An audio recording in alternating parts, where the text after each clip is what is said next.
Morning, ऐसा क्या हुआ? कोई बड़े ट्रिगर्स तो अभी आए नहीं, अभी तो 2 महत्वपूर्ण डेटा आने हैं, उससे पहले इतना डलनेस क्यों? लैक ऑफ डेटा है इस वजह से? दो फैक्टर्स हैं। एक तो ऑलरेडी बाजार के एक अच्छा रीबाउंड हो गया था, एक रिस्क प्रीमियम बाजार में कम हो रहा था, और देखा भी था इजराइल ईरान टेंशन खत्म हो गई थी। बाजार अब मान रहा है कि 3 नहीं तो शायद 2 रेट कट होंगे इस साल, अगले हफ्ते फेड पॉलिसी है तो उस पर कमेंट्री पर इंतजार है। बट थोड़ा ऑलरेडी बाजार रन अप कर चुका है, तो इसके बाद थोड़ा कंसोलिडेशन आपको आते दिख रहा है। मोर इंपॉर्टेंटली नतीजों पर आपको ज्यादा रिएक्शन अब बाजार में आते हुए दिख रहा है। तो स्टॉक स्पेसिफिक मूव्स हो गई हैं जो बाजार के सेंटिमेंट को डोमिनेट करती हैं।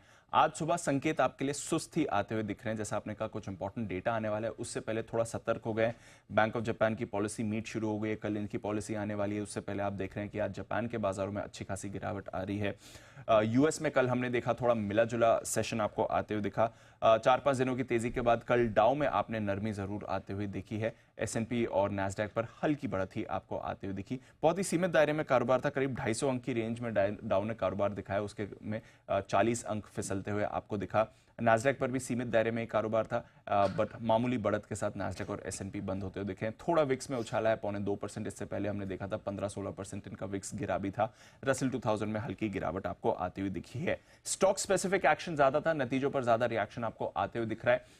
टेस्ला ने अपने नतीजों पर रिएक्ट किया, जो हम कल बात भी कर रहे थे, जो नैस्डैक फ्यूचर्स पॉजिटिविटी दिखा रहे थे वो टेस्ला की वजह से ही थी।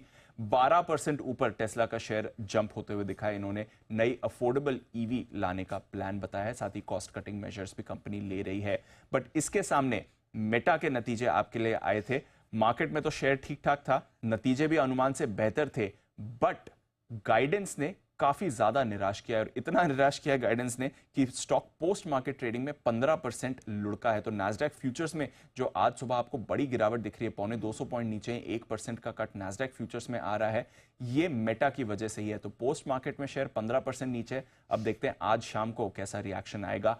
आईबीएम के भी नतीजे आए थे और पोस्ट मार्केट में आईबीएम का शेयर भी 8% नीचे, तो उसकी वजह से भी प्रेशर आ रहा है। कल बोइंग के नतीजे आए थे, बोइंग को मूडीज ने फिर डाउनग्रेड भी किया, तो 2% वो शेयर भी लुढ़का है। तो काफी सारा स्टॉक स्पेसिफिक बड़े स्टॉक्स पर बड़ा एक्शन आपको होते हुए दिख रहा है, इसलिए बाजार के मूड माहौल पर असर पड़ा है। और आज भी बड़ा दिन रहेगा नतीजों के लिहाज से, क्योंकि 2 और आईटी दिग्गज अल्फाबेट और माइक्रोसॉफ्ट, इनके नतीजे आने वाले हैं। इसके अलावा आज इनका Q1 जीडीपी डेटा आने वाला है। फर्स्ट रीडिंग होगी, 2.4% की बढ़त का अनुमान है। अब देखते हैं कैसा एक्शन रहेगा। अगले हफ्ते की फेड पॉलिसी से पहले ये एक अहम डेटा आ रहा है। तो काफी बड़ा एक्शन का दिन कल था, काफी बड़े एक्शन का दिन आज भी होने वाला है अमेरिकी बाजारों के लिए, और इसी पर हमारी नजर भी बनी रहेगी। बॉन्ड यील्ड भी 10 साल की 4.65% के आसपास ही ट्रेड कर रही है।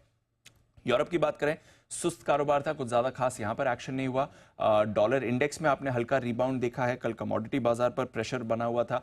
3 हफ्ते के निचले स्तर पर सोना और चांदी आपको कारोबार करते हुए दिख रहे हैं। इसके अलावा कच्चा तेल 2-3 दिनों से यहां पर बहुत ही सीमित दायरे का कारोबार हो रहा है। $87-88 के आसपास आपको ब्रेंट ट्रेड करते हुए दिख रहा है। बेस मेटल्स में कल हल्का रिबाउंड जरूर आपको आते हुए दिखा है, बट ओवरऑल सुस्त संकेत आ रहे हैं। अर्निंग स्पेसिफिक एक्शन है, और बड़े डेटा, बड़े पॉलिसी इवेंट से पहले बाजार भी थोड़ा सतर्क, थोड़ा कॉशियस होते हुए आपको दिख रहे हैं। तो